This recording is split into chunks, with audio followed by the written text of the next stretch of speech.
Donc, excellent. Bonjour tout le monde.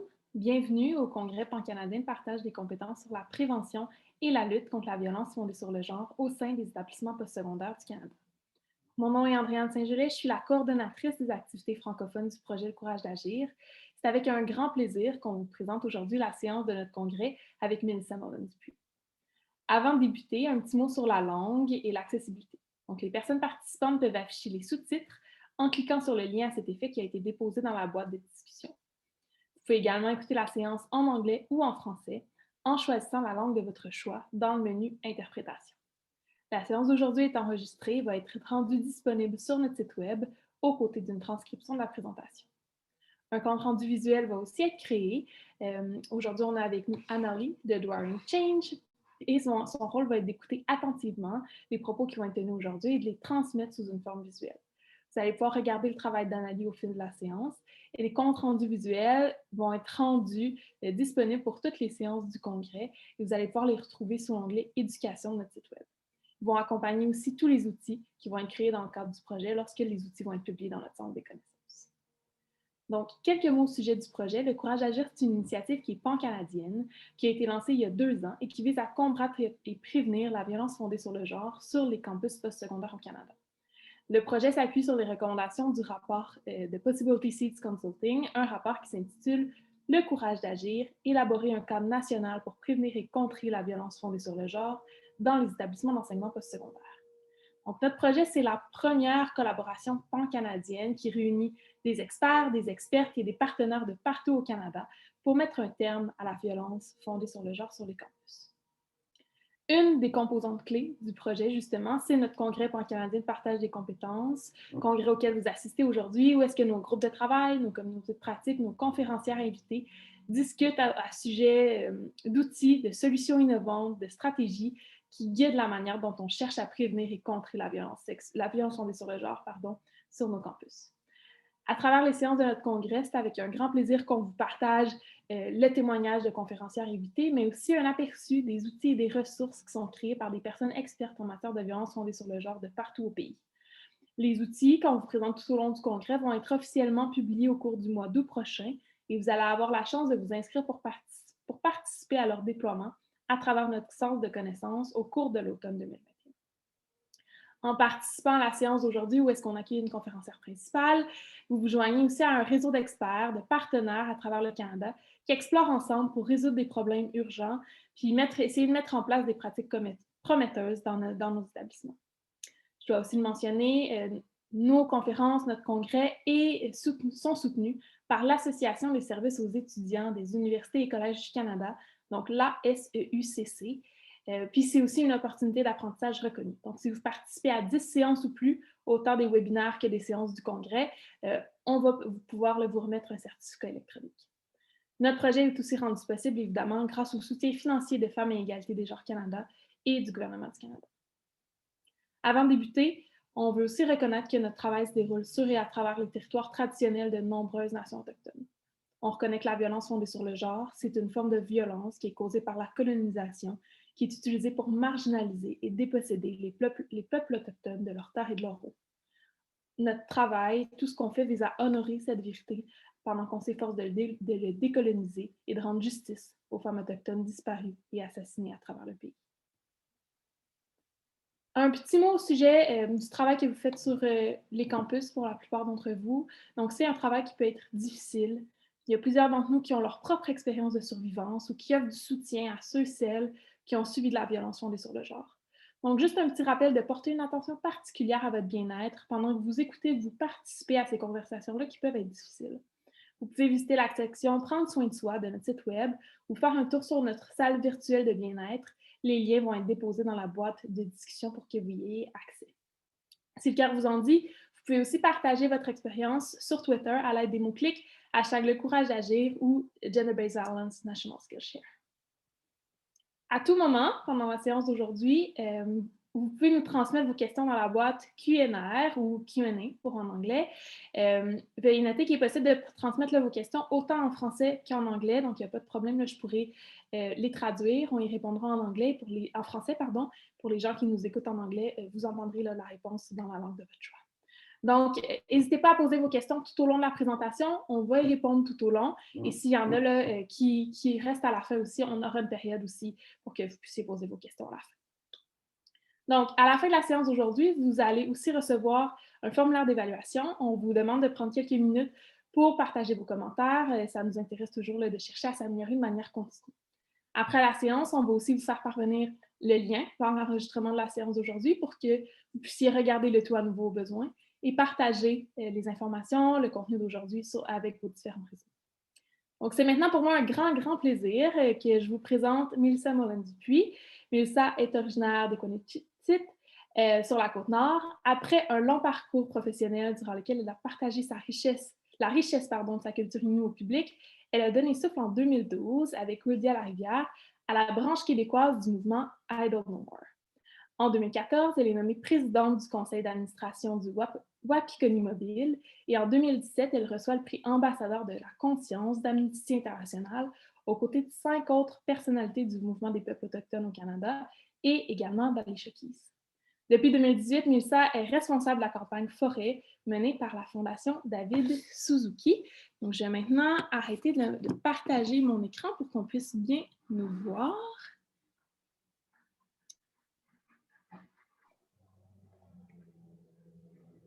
Oui. Donc, bonjour Mélissa, bienvenue à notre rencontre. J'espère que ça va bien aujourd'hui. Ah oui, il fait très beau dehors. Le soleil, les plantes sont sorties. Je pense qu'on en a besoin du bon temps là, pour pouvoir aller un peu à l'extérieur et se guérir de cette pandémie. Absolument. Commençons directement dans le cœur du sujet. On n'a pas beaucoup de temps aujourd'hui. La première question est une question un peu plus générale. On avait le goût, en fait, d'en savoir un peu plus sur votre parcours. Qu'est-ce qui a suscité votre intérêt envers tout ça en premier lieu? Puis, est-ce qu'il y a un fil conducteur dans tout votre activisme, à la fois du côté personnel qu'à la fois du côté professionnel? Ben oui, j'utilise souvent la phrase disant que, parce qu'on me demande souvent pourquoi tu es devenue une militante ou une activiste, mais je dis parce que je suis née femme et autochtone au Canada, ce qui nous met un peu déjà dans une branche d'activisme parce qu'on a tellement d'enjeux. Puis je pense qu'on le voit au Québec présentement, il y a des enjeux de sécurité qui sont soit dans les interactions avec la police, dans les interactions avec les services de santé, dans les institutions d'enseignement, avec nos gouvernements. Il y a une confusion aussi de qu'est-ce que les Autochtones c'est au Canada. Donc, je dirais qu'en étant née femme et autochtone, déjà, il y avait une statistique qui était suspendue au-dessus de nos têtes qui disait qu'on avait plus de chances, à 15 plus de chances que tout le reste de la population, soit d'être victime ou de mourir d'une violence physique ou sexuelle. Donc, parce qu'on était né femme et autochtone. Pourquoi? Est-ce que c'est parce que les femmes autochtones se mettent plus à risque? Est-ce que c'est parce que les femmes autochtones, on est plus prompt à la violence, aux problématiques? Fait que vous pouvez imaginer toutes les questions que je me suis posées quand j'étais une jeune fille, quand je voyais justement, les Autochtones, c'est toutes des alcooliques, toutes des drogués, ils font toujours tout croche. Il y avait beaucoup de préjugés qui venaient et que je ne pouvais pas expliquer parce que je ne pouvais pas dire, ah ben non, c'est pas dans ma culture, on ne m'a pas enseigné ça. Puis pourquoi est-ce que mes grands-parents ont des comportements différents de la génération de mes parents, de mes oncles et de mes tantes? Donc, vous pouvez imaginer tous les mystères qui tournaient autour des communautés autochtones. Et le moment fort pour moi, ça a été vraiment la crise d'Oka. Parce que quand il y a eu la crise d'Oka dans les médias, on voyait les Indiens bloquent les ponts, les Indiens sont aux barricades. Puis moi, je me suis dit tout de suite, oh non, il ne faut pas qu'ils fassent de bruit. Les Blancs vont nous haïr encore plus qu'ils nous haïssent déjà.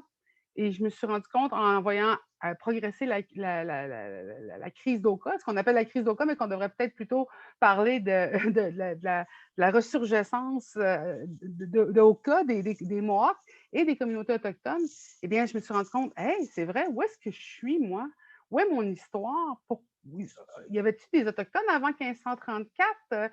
Et tranquillement, je me suis commencé à me poser des questions sur pourquoi on est absent, pourquoi on ne parle pas de nous.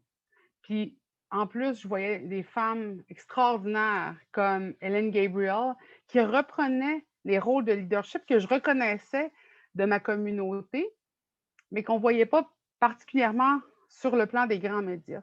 Fait qu'à partir de ce moment-là, j'ai commencé à me renseigner, à m'éduquer. Vous pouvez imaginer une jeune fille de 14-15 ans qui cherche des livres d'histoire, qui cherche sa présence. Fait que j'ai pu apprendre beaucoup sur l'histoire gréco-romaine, sur l'histoire médiévale, mais trouver mon histoire, c'était extrêmement compliqué. Donc, cette recherche-là a amené un intérêt à vouloir me voir, à vouloir me reconnaître, puis de voir que le modèle qui existait d'image ou de présence autochtone était souvent une image très biaisée, tu sais, c'était Lucky Luke, c'était les films de cow-boys, c'était Pocahontas, mais pas la véritable histoire. Donc, tranquillement, j'ai cherché à avoir ma présence, mon identité, les multiples nations qui existaient au Québec représentées de façon différente que juste ce qu'on appelait l'Indien à plumes ou l'Indien des Chipium. Fait que, tranquillement, ben, j'ai vraiment parcouru et cherché et creusé pour avoir cette histoire-là. Ça m'a amené à aller étudier aussi en art parce que dans le fond, je suis une artiste, mais j'ai pas fait d'art présentement parce que la mission est tellement grande que je suis tombée dans le militantisme. Mais en allant à l'UQAM, par exemple, où est-ce qu'on est dans le milieu des arts? On n'était pas là. Fait que comment est-ce que je peux faire voir de l'art autochtone quand les paradigmes, même dans les universités, ne parlent pas de nos réalités, de notre culture, de notre structure d'oralité? Et tranquillement, je faisais des présentations, des contes, des légendes, je faisais des performances. Ma première performance dans un site public, c'était à la SAT. Et c'était pour les femmes assassinées disparues. Et le simple fait de ma performance, par exemple, c'était de dire elles ont des noms, c'est 35 femmes ou prostituées autochtones qui ont été tuées par le tueur en série à Vancouver. Donc, c'était tout ça. Et est arrivée en 2012 une mouvance énorme, Idle No More, pan-canadienne. Moi et Ouidia Larivière, on se parlait de ça, on était bien excités de voir ce qu'on voyait dans les médias, mais on n'aurait jamais pensé se mettre de l'avant. On attendait, on dit j'espère que quelqu'un va faire quelque chose. Puis là, on attendait en français, on voyait dans le Canada anglais, il se passait beaucoup de choses. Puis on s'est dit OK, ben, on va faire de quoi nous autres? Fait qu'on a organisé nos premières marches et après ça, ben, j'ai juste été emportée dans la mobilisation, dans les questions autochtones parce qu'il y avait tellement excusez-moi, un vide, un vacuum dans les médias, dans les institutions, qu'après ça, nous autres, on a été emportés, puis on fait un teach-in depuis 2012. Puis les teach-ins, ben, c'est des ateliers d'éducation populaire, parce qu'on croit beaucoup que c'est par l'éducation qu'on va amener cette réconciliation-là.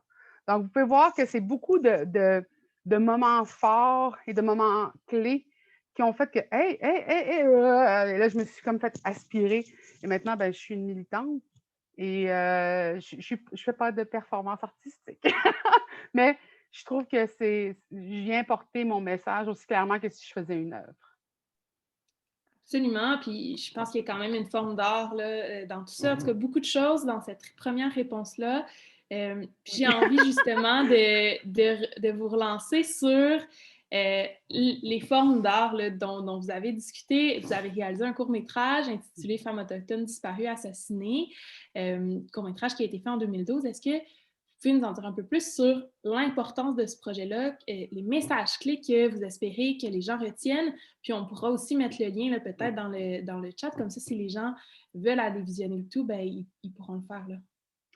Mais merci d'avoir vu le film et d'en parler parce que j'ai pas été. Là, on parle beaucoup de militance, parce que c'est comme devenu un peu mon étiquette. Mais je faisais déjà de la militance avant d'être une militante attitrée, comme on dit. Et cette militance-là, c'était vraiment juste d'amener l'information de l'avant, de parler, de partager des histoires. Et j'ai fait la performance justement à la SAT, qui était une performance avec de l'installation vidéo, avec des poupées. Je donnais des noms. Le simple fait de donner le nom des femmes et je mettais un fait divers que je pouvais associer à cette femme-là. Si je pouvais trouver le nom de sa sœur, si je pouvais trouver sa communauté. Et des fois, quand je ne trouvais aucune information dans les médias, je pouvais même dire son signe astrologique. C'était pour dire qu'on avait tellement besoin d'être humanisés parce qu'on était tellement un espèce de blob, les femmes autochtones. Alors, ce film-là, c'était pour montrer aussi qu'on marchait et on marche depuis tellement longtemps pour faire parler des enjeux, justement, des femmes assassinées disparues, qui est une réalité au Canada, dont on commence à même juste soulever le voile. Et on a eu une commission d'enquête, et même ça n'a pas été très transformateur, mais ça a été au moins une reconnaissance qu'il y a un enjeu, une problématique. Mais ça parlait aussi de comment l'enjeu, c'était pas uniquement les tueurs en série. Tu sais, on n'avait pas juste le grand méchant loup, parce que c'était comment quelque part du grand méchant loup, le nom de la performance. Et ce film-là, c'était pour nous montrer aussi qu'il y avait un enjeu, des fois, avec la police, avec même le système de justice, avec l'ignorance volontaire des gens par rapport aux enjeux des femmes autochtones. Donc, ce film-là, je l'ai vraiment fait pour montrer qu'on marchait dans la rue. On le faisait à chaque année, il y avait une vigile, même des fois, on le faisait 2 fois par année, on faisait des vigiles pour parler juste de l'enjeu des femmes assassinées disparues. Et à travers le vidéo, à travers la performance, à travers le conte aussi, j'utilisais une forme d'art qu'au début, j'avais jamais pu associer aux Autochtones, à la culture autochtone, parce que il y avait la peinture, il y avait le dessin, il y avait la sculpture. Pour moi, c'est ce qu'on m'enseignait, c'est ça les arts.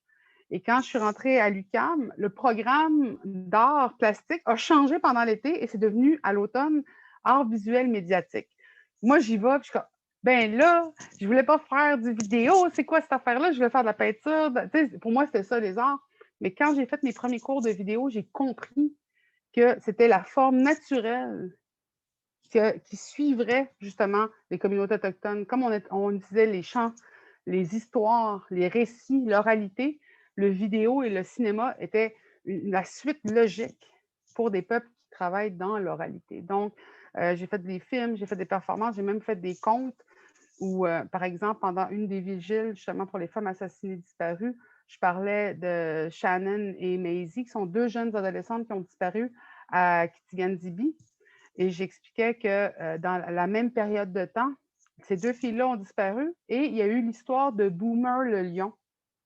Boomer le lion, c'est un lion qui avait été élevé en captivité dans la communauté, puis il s'était échappé. Et là, on voyait la différence de quand les 2 jeunes filles ont disparu.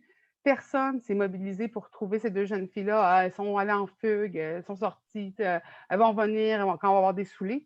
Mais quand Boomer a disparu, et là, la police, les lasers infrarouges, tout ça, c'était vraiment de voir. Puis je finissais le compte en disant, si jamais moi je disparais un jour, dites-leur que je suis un lion. Et donc, en racontant, on réussit à humaniser beaucoup plus, en se parlant, en se regardant dans les yeux, en partageant. Ben, je me suis rendu compte que l'oralité avait une puissance que l'écriture n'avait pas. Les films ont une puissance de montrer dans les yeux la personne en face de toi ce que tu ne pourrais pas comprendre si je faisais juste l'expliquer. Donc, c'est pour ça que le cinéma, le film, faire marcher les gens avec nous dans cette vidéo-là, c'était si important. Merci pour ça. Vraiment, j'encourage tout le monde, si jamais vous ne l'avez pas vu, à aller voir le court-métrage. J'ai déposé le lien là, dans le chat pour que ça soit accessible pour tout le monde. Puis on pourra le mettre aussi là, peut-être accessible sur notre site Internet, etc., en référence à la présentation d'aujourd'hui. Oui, d'ailleurs, il y a des artistes qui sont présentés dans le film. Et c'est à travers l'art qu'on essayait de faire vraiment entendre la voix des femmes autochtones, des femmes assassinées disparues. Et aujourd'hui, beaucoup de ces artistes-là sont des artistes qui sont maintenant très écoutés, mais à l'époque, on était encore très invisibles. Donc, ce sont des voix fortes qui ont vraiment poussé de l'avant. Moi, je veux dire, c'est de voir comment le travail du grassroots, de la base, a vraiment poussé pour qu'ensuite, les structures gouvernementales se mettent au travail. Donc, j'aime beaucoup reconnaître le travail de ceux qui étaient sur le terrain, qui ont inlassablement crié « Écoutez-nous, écoutez-nous ». Et un jour, ils ont été écoutés. Mais il y a encore du travail à faire, malheureusement. Oui, absolument, absolument. J'ai envie de revenir un peu, on a parlé d'I Don't Know More un peu plus tôt. Il y a une grande passion pour l'environnement qui se dégage de votre travail, qui fait partie intégrante des enjeux que vous mettez de l'avant. Puis, je me demandais, est-ce qu'on peut peut-être élaborer un peu sur le lien qui existe entre justice environnementale, justice raciale, justice entre les genres, puis ça va nous amener progressivement là, à discuter plus en détail de la question là, des violences genrées, sexuelles en milieu d'enseignement postsecondaire. Oui, bien, d'ailleurs, c'est souvent une question que le monde me pose, dit, quand tu reçois un prix international de droits humains, pourquoi tu t'en vas en environnement après? Je dis, parce que c'est tout relié, ça a tout un sens. pour moi, l'injustice qui est vécue au quotidien par beaucoup de peuples autochtones à travers la planète, tout est lié et toute la cause de la base est vraiment le territoire, est vraiment l'environnement, les ressources, la quête des ressources, la colonisation. Donc, présentement, on voit que les impacts des changements climatiques sont vécus en premier par les peuples autochtones à travers le monde. Pourquoi? Parce qu'elles ont été repoussées vers des limites où elles deviennent, ces communautés-là, les canaris dans la mine. Et qu'est-ce qui arrive quand il y a excusez-moi, des conséquences des changements climatiques? Eh bien, les premières choses qui foutent le camp, c'est les droits humains.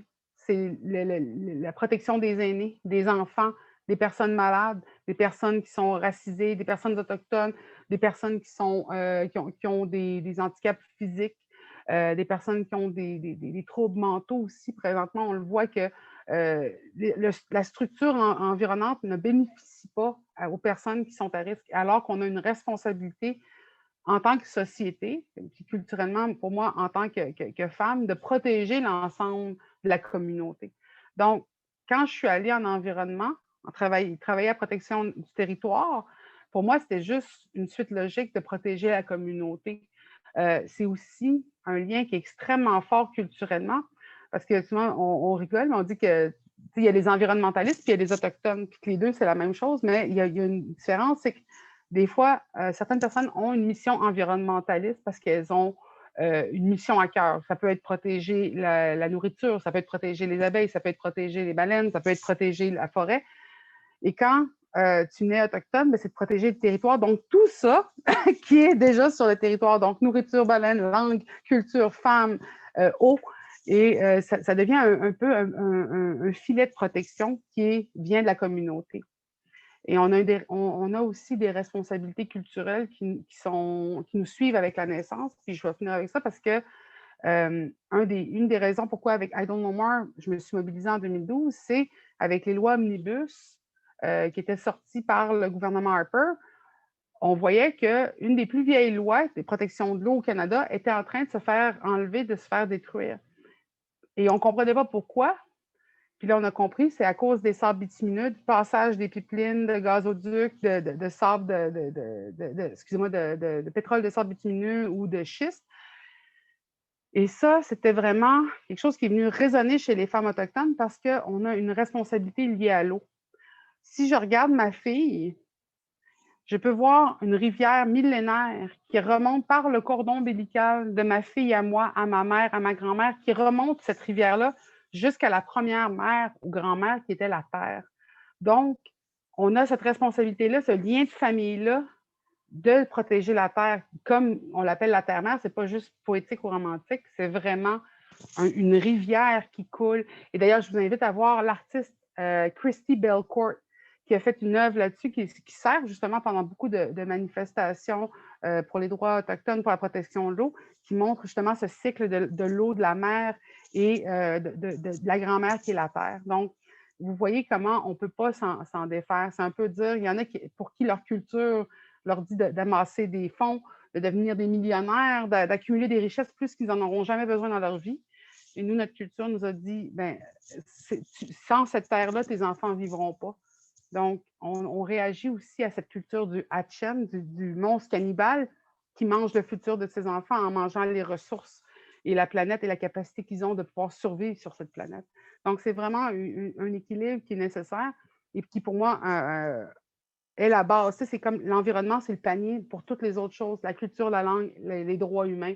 Et donc, c'est pour ça que je me suis enlignée dans un milieu environnemental, mais avec des gens qui ont vraiment une pensée, justement, d'intersectionnalité par rapport aux luttes environnementales. Donc, c'est pour ça que je suis à la Fondation présentement. D'ailleurs, aujourd'hui, ou même demain, ça va être la 3e année que je suis là et je ne m'ennuie pas. Je manque pas de travail, mettons. Ah, ça, c'est certain. Il y en a beaucoup qui a été fait, mais il en reste aussi énormément beaucoup à faire. Là. Oui, décolonisons toutes les choses. Mais je pense que c'est ça, cette réponse-là, en tout cas, moi, m'inspire beaucoup, puis je pense qu'elle démontre vraiment à quel point c'est ancré dans les corps pour les communautés autochtones, cette question-là environnementale, mais aussi de violence qui a été subie. Puis ça Violence m'amène... faite aux femmes, en plus, à cause que pour nous, la terre, c'est le féminin, c'est la naissance. Si on fait du mal à la terre, on fait mal aux femmes. Il y a vraiment un lien.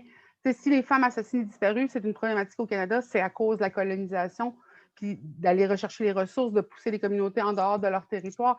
Il y a vraiment une interconnexion que de plus en plus de gens comprennent et voient parce qu'on peut leur faire voir notre vision de cette structure-là. Donc, c'est vraiment connecté pour nous. C'est tellement visible qu'on ne comprend pas que le monde ne le voit pas. Exact, exact. Puis on le disait en introduction, justement, que les femmes, les filles autochtones, les personnes bispirituelles sont particulièrement exposées à la violence sexuelle et genrée au Canada. Puis ça m'amène à peut-être parler un peu plus précisément là, des établissements d'enseignement postsecondaire. Comment est-ce que les collèges, les universités peuvent véritablement chercher, on parlait de décolonisation, mais justement à décoloniser leurs programmes, décoloniser leurs politiques pour s'assurer d'être capable de supporter les personnes survivantes de manière générale, mais plus particulièrement celles qui sont d'origine autochtone? Je pense que ça a été une des discussions que j'ai eu le plus dans la dernière année sur, parce que je veux d'autant tout décoloniser, mais là, on dit, mais tu ne peux pas tout décoloniser, tout n'est pas colonisé. Je décoloniser le milieu scientifique, les milieux de connaissances, c'est aussi un objectif que j'ai à travers le travail avec la Fondation parce que je parle beaucoup des savoirs ancestraux. Mais est-ce que tu peux avoir un diplôme en savoirs ancestraux dans une université ou dans un cégep? Pas vraiment. Donc, j'ai eu cet enjeu-là par le passé parce que j'ai donné pendant une session un cours à l'UQAM. Et c'était un cours sur les femmes et les droits autochtones. Mais le truc, ce qui m'a vraiment marqué le plus, c'était comment j'ai pu accéder à ce privilège de pouvoir aller enseigner à des jeunes parce qu'il y avait tellement de barrières coloniales, ou plutôt de barrières de structure, qui m'auraient empêché de le faire. Ce qui était drôle, c'est que pour une université, quand elle veut donner des cours sur des savoirs ancestraux, sur des enjeux autochtones et qui veulent aller chercher des enseignants qui sont autochtones, ils se sont mis eux-mêmes une barrière en disant il faut telle diplomation. Et là, quand tu regardais ma diplomation, parce que même si j'ai fait du droit, même si j'ai fait des arts visuels, j'ai fait 2 ans de droit à l'Université d'Ottawa, j'ai fait 2 ans d'arts visuels médiatiques, tout l'ensemble de tout ce que j'ai appris, de tous les enseignements que j'ai, ne me donnait pas le petit papier carré qui me permettrait d'aller enseigner à l'UQAM. Mais toute l'expérience, ma pratique traditionnelle, ma pratique aussi dans ma rencontre avec les aînés, j'avais ce savoir-là. Ma militance, ça me donnait cette certification-là, mais ce n'était pas reconnu. Donc, pour pouvoir même me faire accéder à la classe, il a fallu que l'université fasse une espèce d'entourloupette pour pouvoir me faire rentrer. Donc, même eux étaient prisonniers de leur propre structure parce qu'ils croient à cette structure-là comme si c'était un véritable mur qui m'empêchait de passer. Alors que c'était, ben non, mais elle a le savoir qu'on veut partager, mes talents dans la classe. Donc, j'ai été co-enseignante avec une personne qui était allochtone et qui, par chance, était fantastique et que j'adore parce que justement, c'est une personne de confiance qui est décolonisée, que je connais depuis des années. Mais c'était comme dire, je n'étais pas assez pour pouvoir être toute seule devant une classe, pour donner mes savoirs. Donc, je pense qu'il y a de plus en plus un travail qui se fait dans les universités, dans les cégeps, pour essayer de se rendre compte que ben, si on veut avoir ces savoirs ancestraux-là, ce qui manque à la bibliothèque des savoirs, ce qu'on n'a pas fait passer parce qu'on ne les voyait pas comme valides, il va peut-être falloir qu'on décolonise même nous notre processus. Donc, des fois, c'est d'avoir des offres d'emploi décolonisées, un peu comme celle que j'ai eue quand je suis rentrée à la Fondation David Suzuki. C'était tel diplôme, tel diplôme, tel diplôme. Je suis je ne peux pas avoir ce job-là. Et où, pratique reconnue avec les savoirs ancestraux. Je suis c'est moi ça! C'est moi ça! Je suis capable! J'ai ça! C'est de dire comment est-ce qu'on facilite l'accès quand la personne est porteuse de savoir. Qu'est-ce qui ne la rend pas capable de transmettre ces savoirs-là? C'est peut-être nos propres attentes face à quelqu'un. Donc, le milieu scientifique lui-même doit se décoloniser, par exemple, parce que pendant des décennies, qui n'avait pas accès aux institutions? Qui n'étaient pas les chercheurs ou les écrivains des textes scientifiques? Les femmes. les hommes noirs, les personnes asiatiques, les autochtones, c'était tous des groupes qui n'avaient pas facilement accès à ces institutions-là ou que leur savoir n'était pas validé ou que même quand ils réussissaient par justement la force de leur caractère à accéder à ces institutions-là, devaient en plus se battre contre le racisme internalisé dans l'institution. Donc, pendant longtemps, ces savoirs-là ont manqué et de plus en plus d'institutions scientifiques reconnaissent que on a fait telle recherche, par exemple, sur, sur les lièvres. Ça, j'avais vu ça, puis ça m'a fait rigoler. Sur les lièvres, on a découvert que les lièvres mangent des fois des lièvres quand ils sont en cas de disette. Et d'avoir des chasseurs qui disent ouais, ça fait longtemps qu'on sait ça. C'était des savoirs qui étaient connus. Donc, d'avoir exclu certains pans de la population fait que la science est incomplète. Donc, la science n'est pas neutre parce que les scientifiques ne le sont pas, les institutions ne le sont pas, et tranquillement, elles commencent à s'ouvrir et à enlever les propres gaines qu'elles se sont mis pour avoir accès à ces savoirs-là et transforment aussi leur manière de faire les recherches. Donc, c'est très compliqué, c'est très complexe, mais vous pouvez voir comment une femme autochtone qui ne parle pas bien français, par exemple, ou anglais, peut se buter face à une institution, mais que cette institution-là désire le savoir qui est au cœur de cette personne-là. Ce que ça a fait, c'est que ça l'a amené à des enjeux où est-ce que certaines personnes, pour accéder à des postes qui étaient dirigés vers des communautés autochtones, s'autodéclauraient ou prenaient les savoirs de la part des communautés autochtones, puis venaient les porter sans avoir été, sans avoir demandé l'autorisation, par exemple, des aînés ou de la communauté qui lui avaient confié des savoirs. Fait que ça se voit aussi parce qu'on veut accéder vite à ces savoirs-là.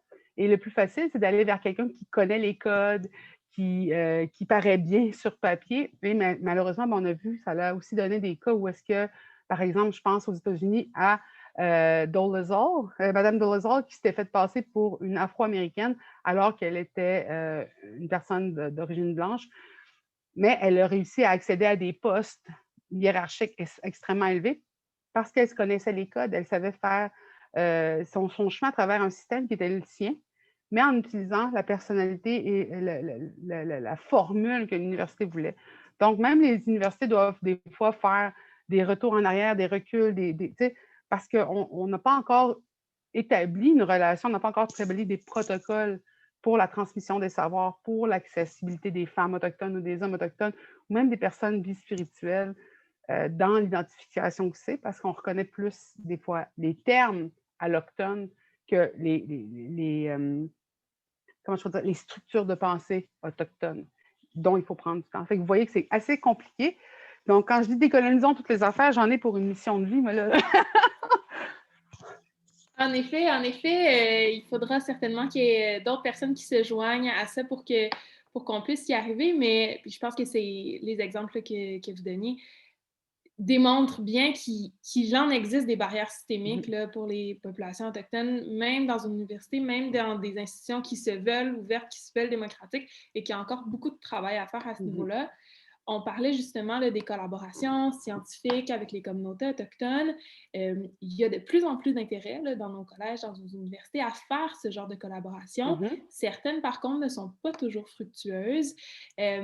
Puis la question, c'est un peu de savoir, bon, comment est-ce qu'on peut s'assurer que ça soit vraiment une œuvre collaborative, donc que nos collèges, que nos universités œuvrent aux côtés des communautés autochtones et pas nécessairement qu'elles aient s'imposer ou qu'elles aient cherché des savoirs sans reconnaître la valeur, premièrement, de ces savoirs-là, mais aussi d'où ils viennent. Le plus difficile, puis je le vois dans la situation très large, là, je le vois dans tous les niveaux, c'est de bâtir une relation qui est significative. On parle de réconciliation, mais qu'est-ce que ça veut dire la réconciliation? C'est-tu de dire juste je m'excuse dans un vaste univers? Ou c'est de dire, OK, dans quelle situation qui est à moi, qui m'est intime, je peux développer une relation significative avec une communauté ou avec une personne autochtone et peut-être pas la bâtir dans l'intention d'une recherche, dans l'intention de développer un programme, dans l'intention aussi des fois d'aller sauver la communauté. Donc, c'est très difficile parce que ça demande d'avoir un examen de soi, Et ça demande aussi d'aller, des fois, défaire même tes propres attentes de ton système, de ta réussite, de ce que tu veux aller acquérir par, par rapport à la communauté que tu vas aller visiter et qu'elle, qu'est-ce qu'elle veut te donner. Est-ce qu'elle a confiance assez pour te donner de quoi? Parce qu'on a vu des fois des recherches qui ont été infructueuses, mais on a aussi vu, nous, des recherches où les savoirs ont été appropriés, volés, mal interprétés, généralisés. Et des fois, c'est au profit d'un narratif qui n'est pas le nôtre. Donc, le narratif, je donne un exemple très triste. Dernièrement, je suis bien en colère contre un pseudo-musée en ligne qui se donne le nom de musée, qui est une petite institution avec genre juste une personne, mais en utilisant l'appellation musée, ils font des posts en ligne, ils font des déclarations vraiment biaisées sur l'histoire des communautés autochtones. Donc, plutôt, puis quand nous, on arrive et qu'on dit, écoutez, c'est pas ça, non, comment vous interprétez ça?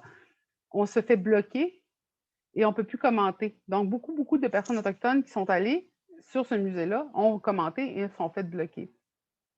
Donc, vous pouvez imaginer que ça, c'est une expérience extrême, mais que par le passé, des universités, des institutions, des centres de recherche sont venus et on a eu des expériences similaires. Donc, on évite ce genre d'institutions-là parce qu'elles ont volé des artefacts, elles ont mal interprété les histoires, elles ont interprété aussi à leur savoir ou à leur compréhension ce qui était partagé par les aînés. Fait que ça, c'est sûr que quand tu arrives avec tout l'orgueil de je suis un chercheur, je viens vous sauver, je vais vous aider, vous ne comprenez pas, je connais ça, moi, le système. Là, tout de suite, des fois, les communautés vont se fermer parce qu'ils ont vécu cette expérience-là par le passé, cette espèce d'orgueil ou d'ego mal placé, de supériorité culturelle. Mais ça ne veut pas dire que toutes les institutions, tous les chercheurs ont eu cette approche-là.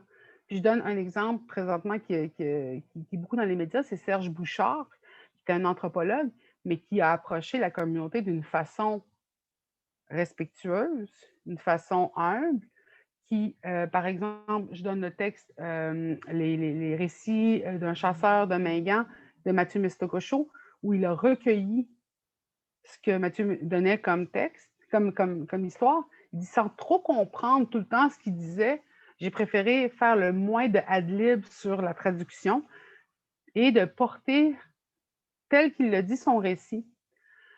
Fait que plutôt que de dire moi j'ai interprété ça, je comprends, je sais, il a dit je ne le sais pas trop, d'ailleurs c'est dans son introduction, et il a porté son récit. Et moi, à 16 ans, quand je suis tombée sur les récits de Mathieu Mistococho et que j'ai lu le récit de Mathieu Mistococho, comme je ne parlais pas Inouïmoun, je ne pouvais pas écouter les récits de Mathieu et les comprendre. Mais quand il l'a écrit en français, avec la structure de pensée que j'ai compris. J'ai vu les choses telles qu'un Inou les verrait.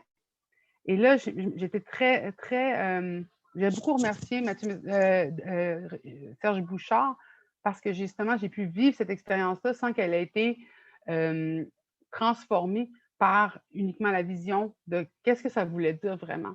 Parce que par le passé, j'avais vu d'autres textes anthropologiques et ça faisait vraiment comme des récits ethnocentristes très uniques. Là. Tous les Autochtones sont comme ci, tous les Autochtones sont comme ça. Et puis, je me suis dit, mais nous autres non plus, on n'a pas le droit d'avoir notre variété. Oui, il y a un pendant culturel, mais il y a aussi une individualité qui existe chez les communautés autochtones. Et en portant le texte, le récit de Mathieu, il a pu m'offrir ça et je me suis rendu compte qu'est-ce que c'est un bon texte, bien porté. Fait que vous voyez comment que ça peut être assez large, puis c'est une mission qui peut être dans des petits détails, mais qu'est-ce qui va permettre de faire ça? C'est de prendre le temps. Et justement, les communautés, nous, on remercie Serge Bouchard, l'ont appelé un ami, l'ont quasiment adopté parce qu'il avait créé une relation. Il n'est pas juste venu passer une saison, il est venu prendre des savoirs et jamais les ramener dans la communauté. Il y a toujours eu un aller-retour, un échange, donc une relation bâtie.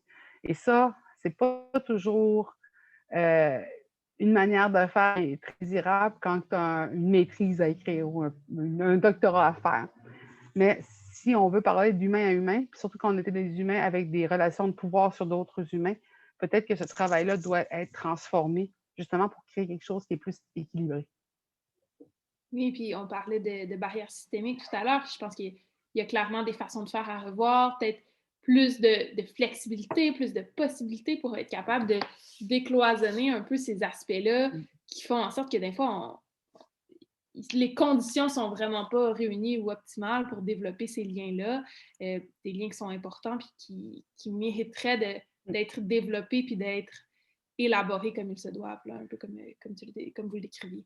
Oui, il y a une différence. Tu vois une différence quand une infirmière ou un enseignant vient avec la mentalité de me les sauver, ou tu sais, quand la communauté se ferme, fait qu'au bout d'un an, souvent ils retournent chez eux, ils n'ont pas apprécié leur expérience, puis souvent ils repartent aussi avec des idées préconçues de ce que c'est, mais parce qu'ils n'ont pas été capables de s'ouvrir à la communauté.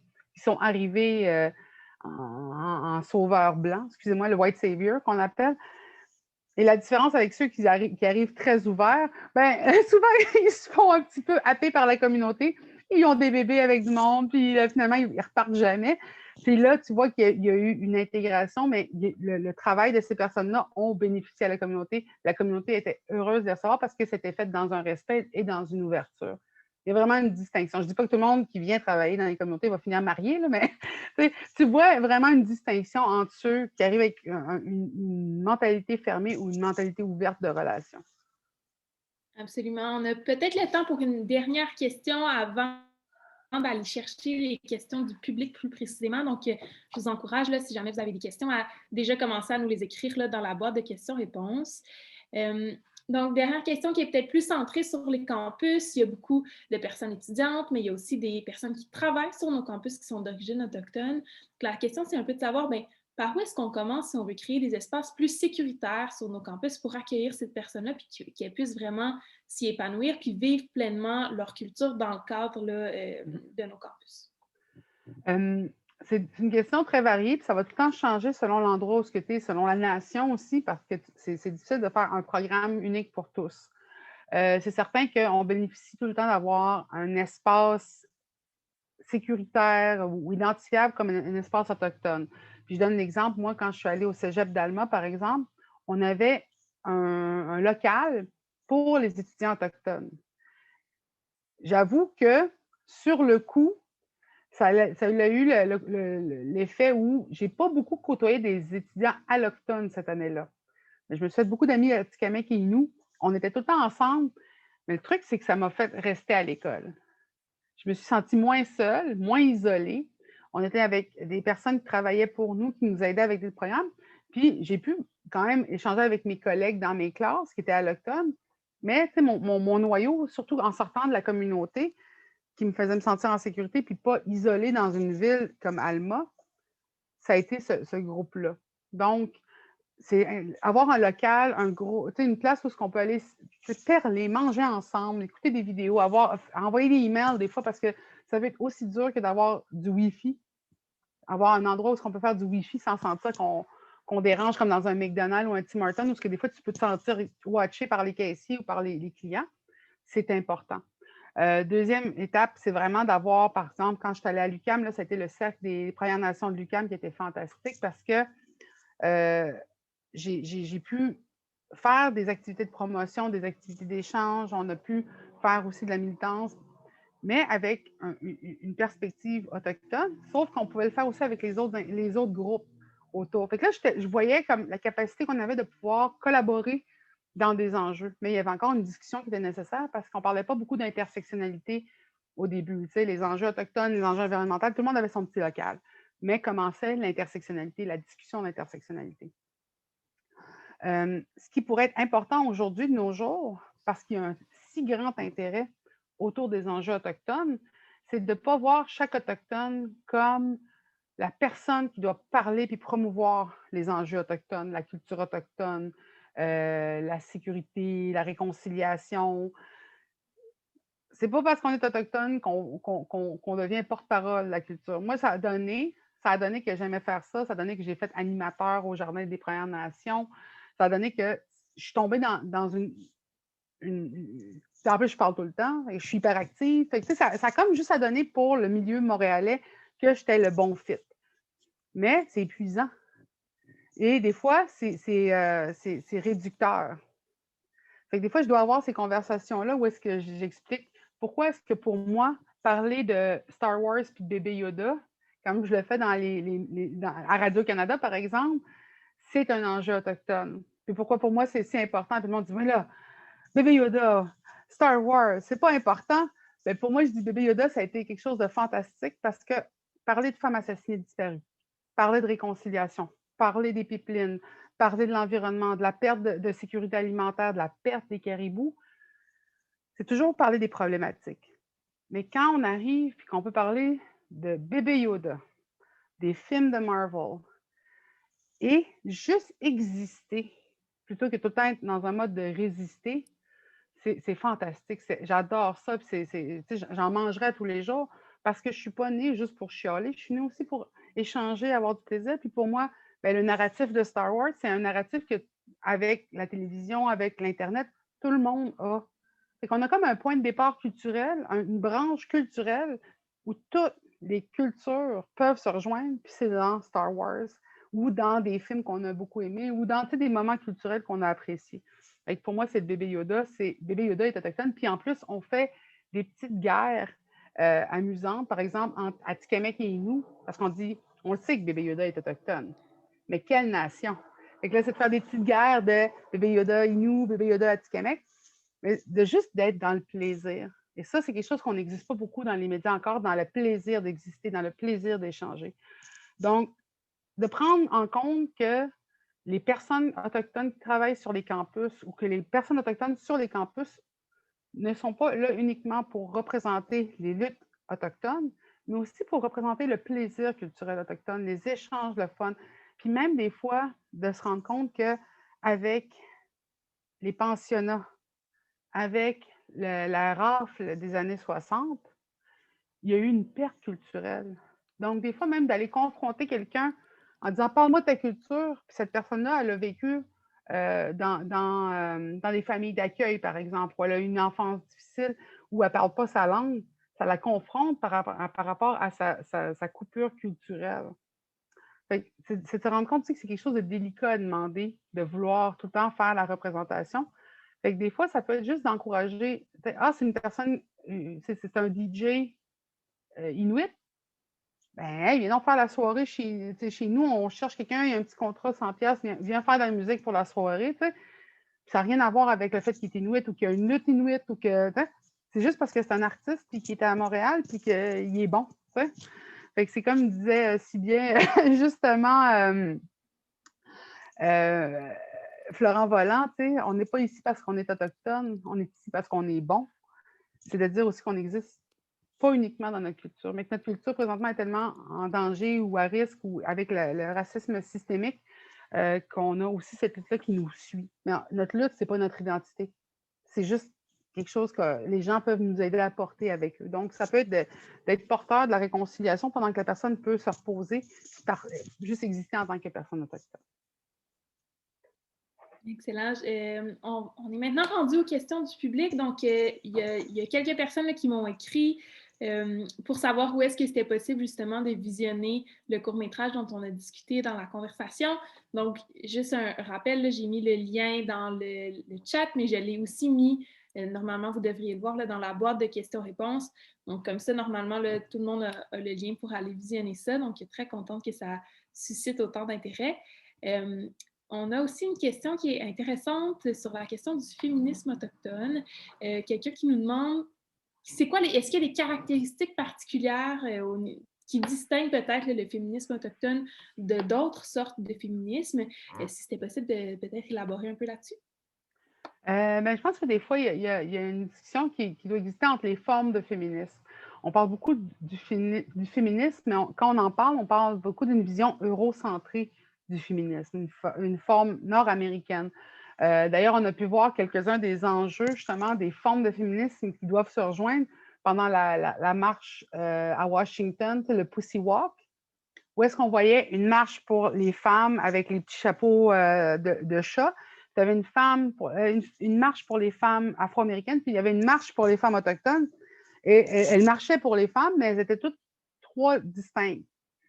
Certains des enjeux liées au féminisme ne sont pas tout le temps liées à la justice sociale ou la justice identitaire, ou même certains féministes vont rejeter les identités de genre multiples ou ce qu'on appelle nous autres l'identité bispirituelle. Puis même dans la discussion, par exemple, entre bispiritualité puis LGBTQ2S, il y a encore des débats qui existent sur comment on identifie ça.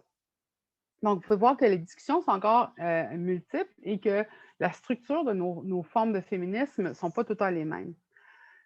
Si je peux aller avec mon interprétation de ce que j'ai vu du féminisme autochtone, c'est à l'arrivée des Européens, les femmes avaient déjà des places quand même de pouvoir. On pense beaucoup aux matriarches, mais ce qu'on va parler, c'est des grands-mères, des mères. On va parler plus d'une pensée matrilinéaire que matriarcale. Parce que patriarche et matriarche, ça veut dire qui domine. Matrilinéaire, patrilinéaire, c'est plus qui est lié à la mère ou à la grand-mère.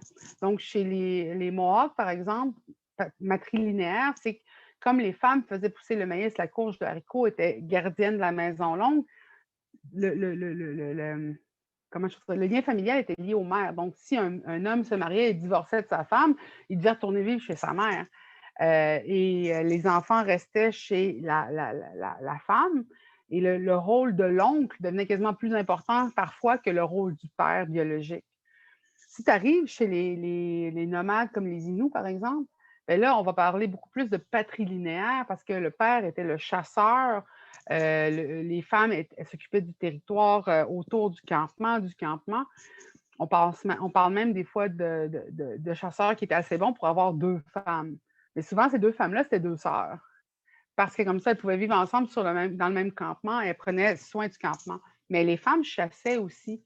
Les femmes avaient des responsabilités énormes et très jeunes. Donc, vous pouvez voir comment les rôles n'étaient pas divisés très clairement de qui a le pouvoir, mais plutôt quelle responsabilité tu as. Et aucun de ces rôles n'était indépendant du rôle de l'autre. On disait tout le temps qu'un homme pas marié était malheureux parce que souvent, il devait se traîner à 2, 3 gars en même temps dans le campement parce que la femme portait des rôles de transformation de la nourriture, d'entretien du campement que les hommes, pendant qu'ils chassaient, ne pouvaient pas faire. Donc, un homme sans les femmes était très malheureux. Une femme sans son homme était très malheureuse parce qu'elle dépendait, elle aussi, de la grosse chasse des hommes. Mais souvent, la petite chasse des femmes, par exemple, aidait à la survie du campement. C'était vraiment un équilibre du partage des rôles et pas tant une forme de pouvoir à porter. Et la parole des grands-mères, par exemple, pouvait prendre préséance sur la parole d'un chasseur. Il y a des histoires qui racontent que le gars, il dit OK, on prend le campement puis on s'en va demain. Puis sa mère de dire non, on va partir après-demain. Non, non, on part demain. Puis là, la grand-mère, elle ne défait pas son campement, fait que là, il est pogné pour rester là. Mais ce n'était pas par le pouvoir de la coercition, mais c'est vraiment le pouvoir de l'équilibre des rôles et l'importance des femmes et des hommes. Donc, aujourd'hui, la lutte des femmes autochtones, on dit souvent, nous autres, le féminisme autochtone comprend les femmes, les hommes et les enfants. Et là, on me dit, c'est plus du féminisme. Ben, pour nous, oui, parce qu'on lutte pour ça, parce que ça va rééquilibrer aussi le rôle des hommes, rééquilibrer la protection des enfants. C'est dire qu'une communauté, c'est comme une table qui a 4 pattes. Si tu enlèves une patte, la table, elle chambrande puis elle risque de tomber.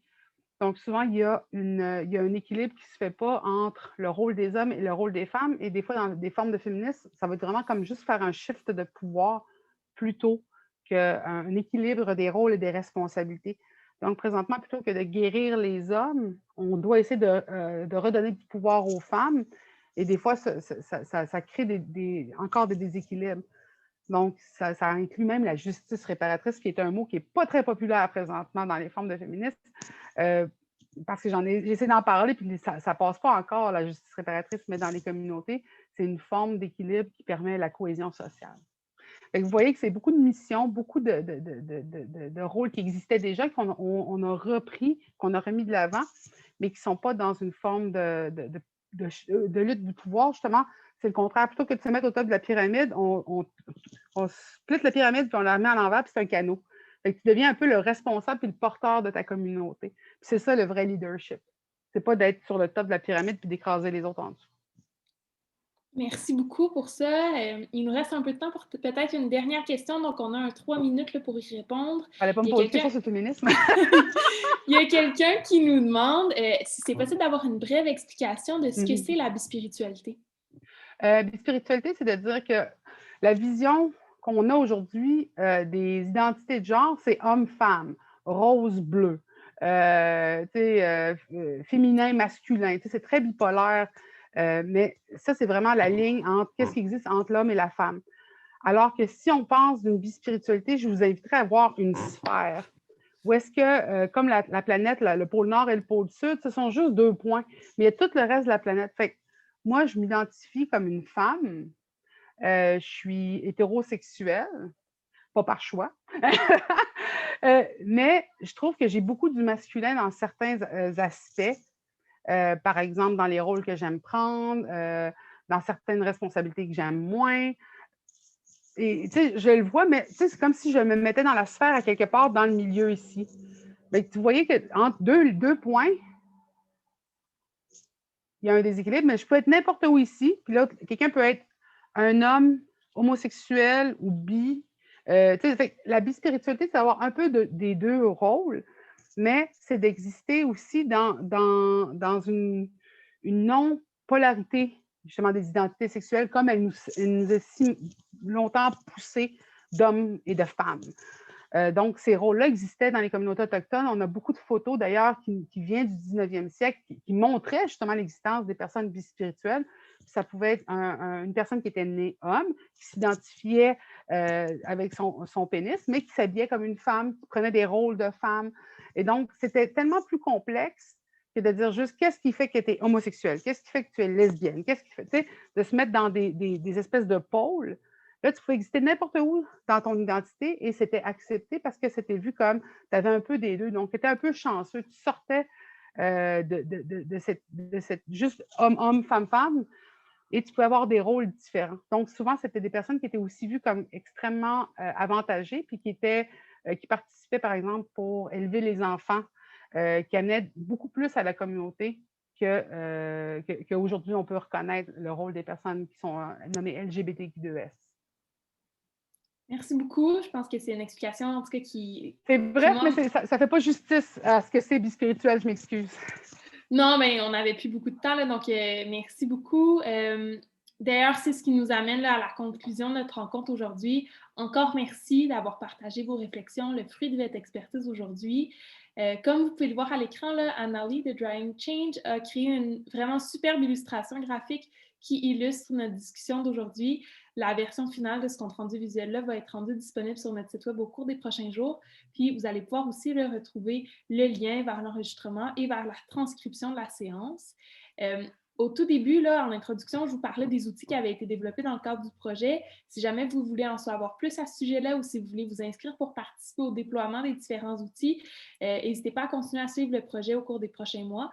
Tout ça va être annoncé là, quelque part à la fin de l'été ou à l'automne. Si vous le souhaitez, il est aussi possible de s'inscrire aux prochaines séances du congrès de partage des compétences. Donc, notre congrès va se terminer le 18 août prochain, donc il reste encore quelques séances. Et on va continuer là, à travers ces séances-là de mettre en lumière le travail qui est réalisé à travers le Canada pour prévenir et contrer la violence fondée sur le genre sur les campus. Donc, au total, là, si vous avez assisté à toutes les séances du congrès, vous allez avoir entendu parler de 15 outils qui ont été développés par plus de 150 partenaires du projet, incluant nos différentes communautés de pratique.